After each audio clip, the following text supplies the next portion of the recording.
I want to be very clear about something before I go any further. Nothing followed me home. Nothing hurt me. No one chased me down a hallway or broke into my apartment afterward. That's not why I'm telling this story. I'm telling it because I realized far too late that I was trained to follow a rule I was never given. And once I understood what that rule was, I couldn't stop noticing how long I'd already been obeying it. The list they handed me looked harmless, boring even, the kind of rules you'd expect for a quiet overnight job. But the problem with rules like that is this: they don't exist to protect you. They exist to shape your behavior. And when something isn't written down, you don't question it. You just assume it's common sense. By the end of my last shift, I understood exactly why that rule was never printed. Because if they had told me about it from the start, I never would have stayed. I took the night position because my life had stalled. I didn't need a career. I needed stability. Something quiet, predictable, temporary. The posting was vague but tempting. Overnight monitoring, minimal responsibilities, above average pay. No mention of customers. No mention of danger. The building itself sat a few miles outside the city, old, concrete, and oddly well-maintained for something so forgettable. No sign out front, no name on the door. Inside, everything smelled faintly of cleaning solution and dust. The supervisor didn't give his name.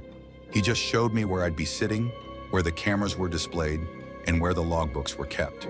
Then he handed me a single sheet of paper. Rules, he said, like it was an afterthought. I remember scanning them and feeling relieved. They were practical, almost comforting. Don't sleep. Don't leave the desk between 1 a.m. and 3 a.m. If you hear something unusual, write it down. If a door opens on its own, close it. Nothing about threats, nothing about consequences.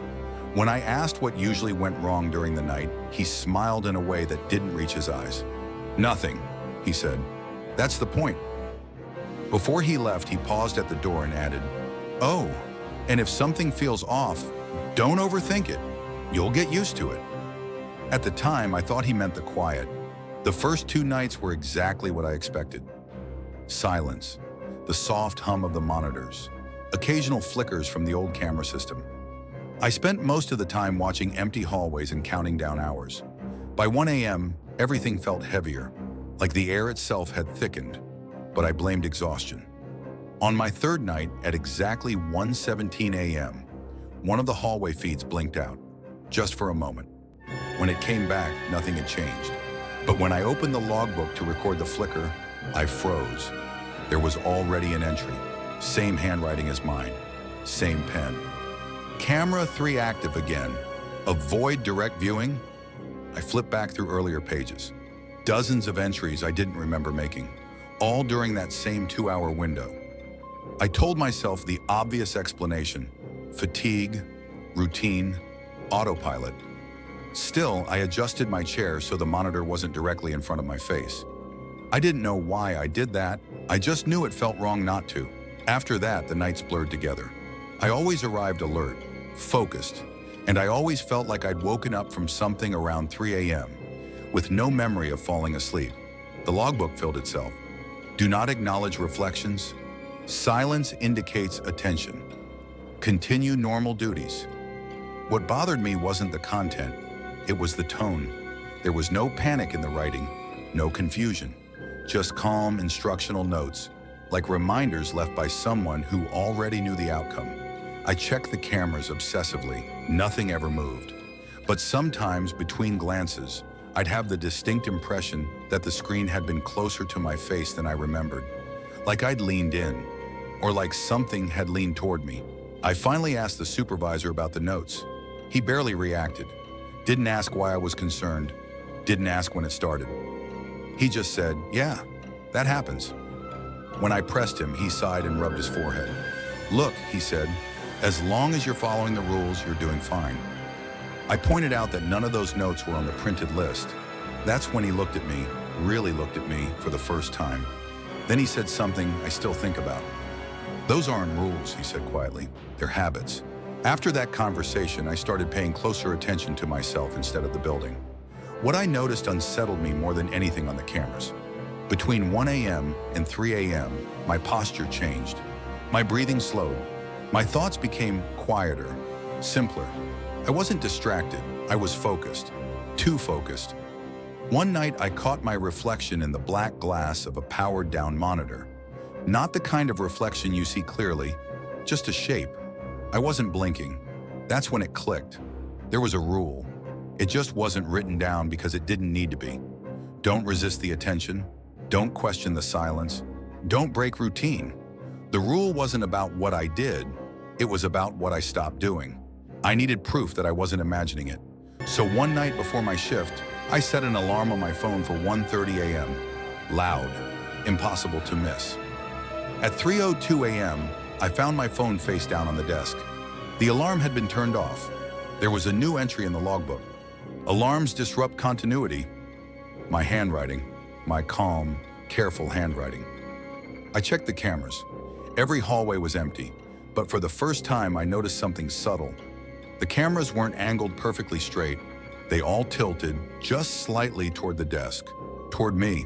That night I tried to break the routine. At 1:12 a.m. I stood up. The lights didn't flicker. No alarms went off, but the silence changed. It felt closer, heavier, like the air itself was waiting for me to sit back down. My chest tightened, not in panic, but in warning. A deep, instinctive sense that I was doing something I wouldn't be able to undo. I sat back down. The pressure vanished immediately. A new note appeared in the logbook before I even touched the pen. Thank you for cooperating. I didn't quit. And that's the worst part. Because once you understand the rule, following it becomes effortless, comfortable. I realized the job wasn't about monitoring the building. It was about being present, still, predictable, a reference point. Something needed to be acknowledged without being acknowledged back. That's why the pay was good. That's why no one stayed long. That's why they never explained the rule. People who understood it too early left. People who didn't, adapted. By my final week, I no longer needed reminders. Between 1 a.m. and 3 a.m., I sat perfectly still. I didn't look directly at the monitors, and I never felt alone. On my last shift, nothing unusual happened, and that's what terrified me. No notes appeared in the logbook, no pressure in the air, no sense of being watched. Between 1 a.m. and 3 a.m., the building felt empty for the first time. At exactly 2:59, every monitor went black at once. Not static, not flickering, just black. Then a single line of text appeared on the center screen. You are no longer required here. The lights came back on. The cameras returned to normal. And I felt something lift, like a weight I hadn't realized I was carrying. When the supervisor arrived in the morning, he didn't congratulate me. He looked disappointed. You broke continuity, he said. I asked him what that meant. He didn't answer. He just asked where I planned to work next. That was weeks ago. Now, every night, between 1 and 3 a.m., I feel the same stillness settle over my apartment. My thoughts slow, my body stays perfectly calm. I don't know what's watching anymore. I only know this. The rule didn't belong to the building. It followed whoever learned it best. And I think I taught it to myself.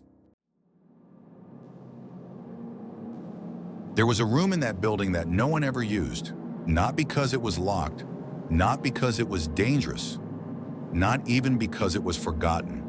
People knew it was there. They just didn't talk about it. At first, I didn't notice anything strange about it at all. It was just another door in a long hallway, plain, unmarked, identical to several others.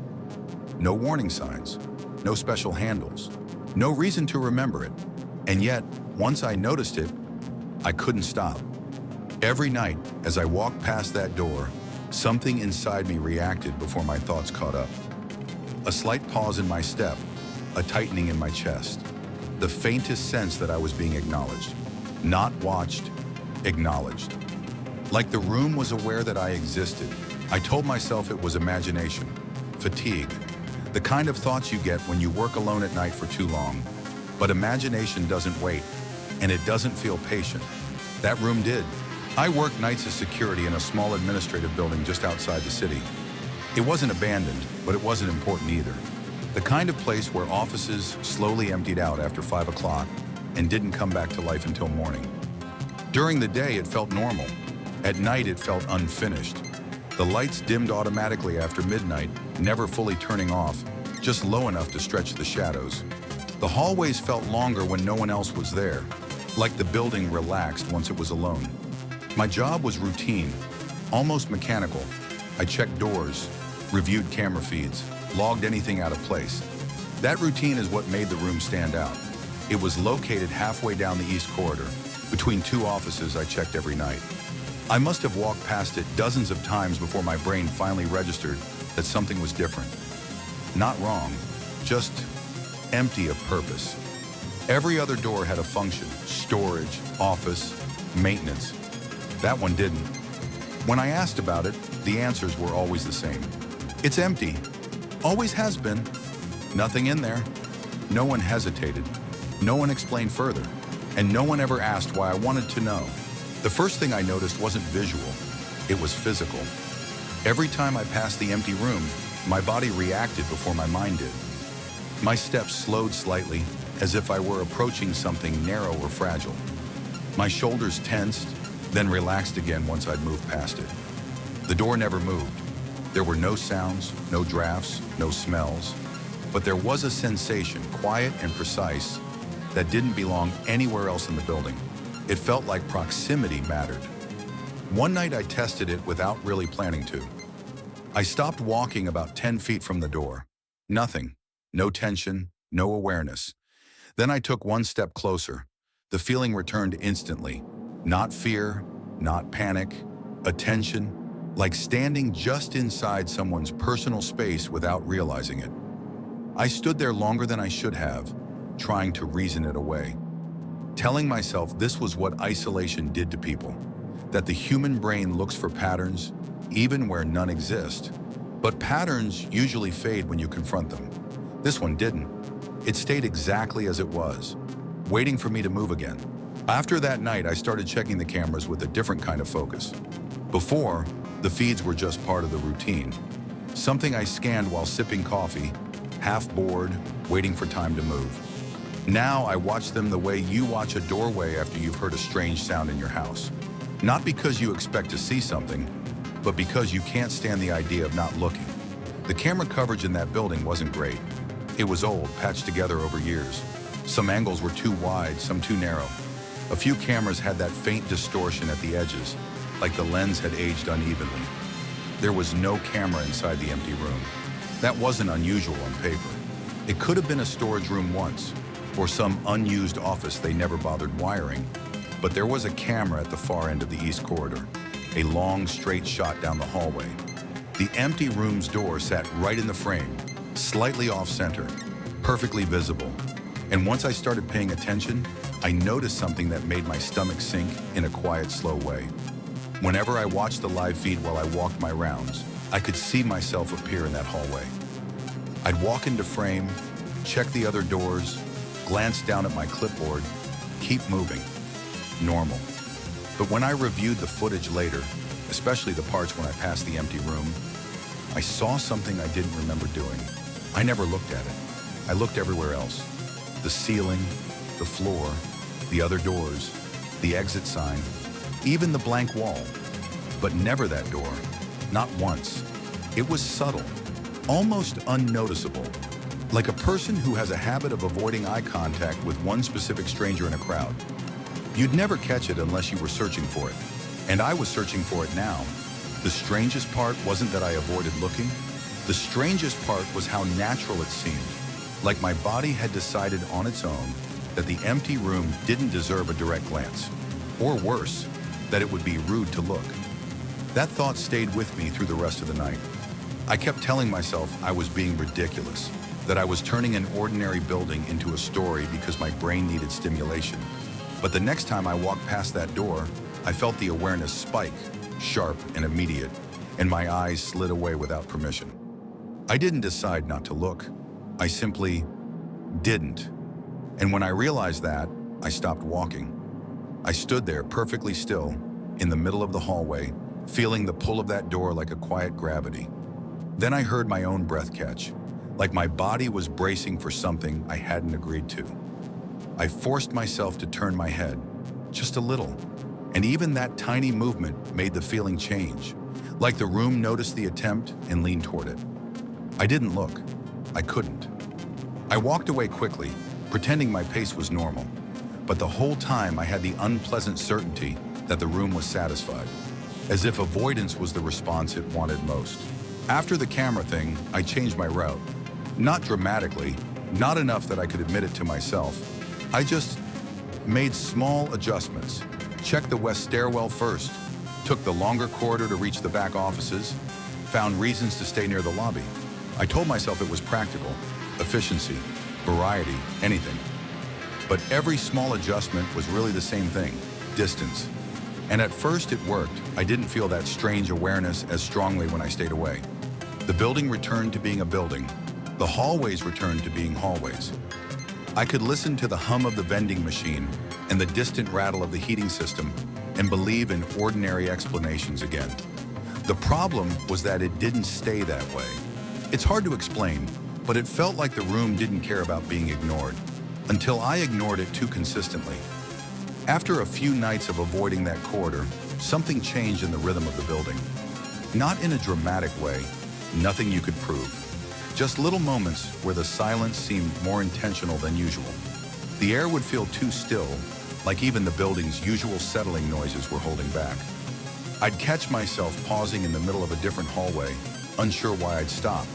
And then I'd realize my body was oriented toward the east corridor again, like a compass needle pulling toward magnetic north. It wasn't fear, it was alignment. One night I found myself standing near the entrance to the east corridor without remembering walking there.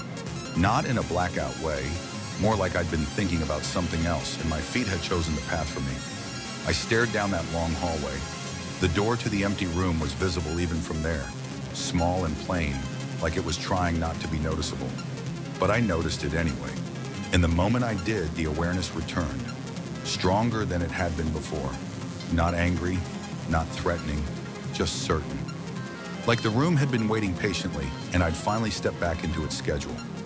I backed away, annoyed at myself. It felt ridiculous to let a door affect my choices. I told myself I would stop thinking about it, stop feeding it attention, stop turning this into something.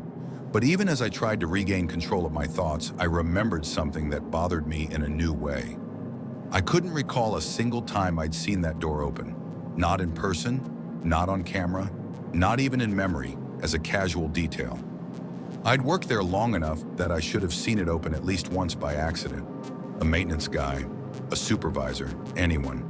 But no, always closed, always still. Which meant one of two things. Either it truly was empty and everyone had simply agreed to never use it, or it wasn't empty at all, and that was why no one went in. I didn't sleep well the next day. Every time I closed my eyes, I saw that door in my mind the way you remember a face you can't place. Familiar, specific, and just out of reach. It happened on a night when nothing else was wrong. No storms, no power flickers, no odd noises. The building felt stable, predictable, and that's part of why I remember it so clearly. I was doing paperwork at the desk when I realized the air sounded different. At first, I didn't understand what was missing. Then it hit me. The building's normal background noises had softened. Not stopped, just faded, like someone had turned the volume down. The heater didn't click as often. The distant pipes didn't groan. Even the light hum of the monitors felt less present. It was as if the building had become more careful. I checked my watch. 2:27 a.m. I stood up slowly, suddenly aware of how loud my chair was against the floor. I walked toward the east corridor without thinking through the decision. It wasn't a brave moment. It wasn't even intentional. It felt like responding to a name you didn't hear clearly. Halfway down the corridor, the awareness returned. So immediate it made me slow down. The door was there, plain, unlabeled, almost insultingly ordinary, and yet everything in my body treated it like a person. My mouth went dry. My fingers tingled slightly like my nervous system was preparing for contact. I stopped right in front of it. The silence became deeper, not empty, but concentrated, like standing in a room where someone is holding their breath. I waited for something to happen. Nothing did. No handle movement, no creak, no footsteps. But the air felt prepared, like it had arranged itself in expectation of a specific choice. I raised my hand and hovered it near the handle without touching it. My pulse slowed, not because I calmed down, because I felt myself becoming careful. There was a thought, not in words, but in instinct, that touching the handle would be too direct, too intimate, like reaching for someone's face. I pulled my hand back quickly, heart thumping now, annoyed with myself for thinking that way. And that's when my radio crackled sharply, loud enough to make me flinch. Static, just static. But the moment it happened, the awareness in the hallway vanished. It didn't fade, it clicked off, like something had stepped back into the dark. I stood there staring at the door, trying to convince myself I hadn't felt anything at all. Then my eyes flicked to the shadow under the door. It was thin, normal, except for one detail. For a brief moment, so brief I couldn't be sure, I thought the shadow shifted, as if the light behind me had moved. But nothing behind me moved. I didn't check. I didn't turn around. I walked back to the desk quickly, and for the rest of the night, I kept my eyes on the monitors, forcing myself to behave normally. But deep down, I knew something had happened. Not a loud event, a communication, a test. The next night, I made a plan, not a smart plan, just a plan that gave my mind something solid to hold on to. I told myself I would confront it. I would treat it like a normal door. I would prove that this was all fatigue and pattern seeking and loneliness. That if I simply acted normal, the feeling would collapse. At 2:10 a.m., I walked to the east corridor. My footsteps sounded louder than they should have, even though I wasn't moving quickly. The building felt awake in a strange way, like the hallways were listening. I stopped in front of the door. The awareness returned instantly. It felt closer now, not heavier, closer, like the room had been waiting at the edge of the door the entire time. I stared at the handle. My hand rose again, slower than before. I was not scared of what might be inside. I was scared of what would happen if I proved there was nothing inside, because then I would have to accept that the room's presence wasn't physical, it was relational. It existed between me and it. I took a breath and forced my fingers to touch the metal. The handle was cold, but not unnaturally cold, just cold. I waited for a sensation, a shock, anything. Nothing. I turned it gently. The handle moved. The door did not locked, at least it didn't feel locked. It felt like the door was choosing not to open yet, like a person refusing to respond to a polite knock. I tried again, slightly firmer. Still nothing. And then something happened that made my stomach drop in a slow, sick way. The awareness changed, not into anger, not into threat, into satisfaction. Like the room had gotten exactly what it wanted. Not the door opening, not the handle turning, but me acknowledging the boundary. Like I had just proven that I understood the difference between permission and force. I let go of the handle and stepped back. My heart was beating, but my mind felt strangely quiet, like a conversation had ended. I looked down at the floor without meaning to. There was nothing there. No marks, no dust moved, no signs. And yet the hallway felt complete, as if a ritual had been performed in perfect silence. I walked away, and for the rest of the shift, I couldn't stop thinking one thought. If the door can decide when it opens, then the room isn't empty. It's occupied by something that knows how to say no. From that point on, the building felt different. Not haunted, not cursed, not anything you could label. Just oriented. I began to notice how often my attention drifted toward the east corridor, even when I was nowhere near it. My eyes would rest on the camera feed that included that hallway. My posture would shift slightly, as if my body wanted to face the door even through the screen. And something else began to happen.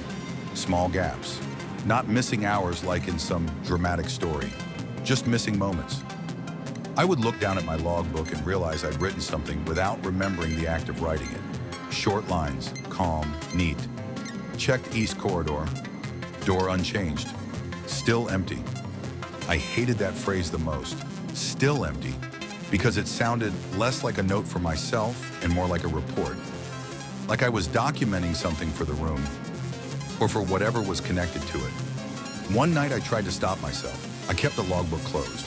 I told myself I would refuse to write anything about the room, and I did. for about an hour.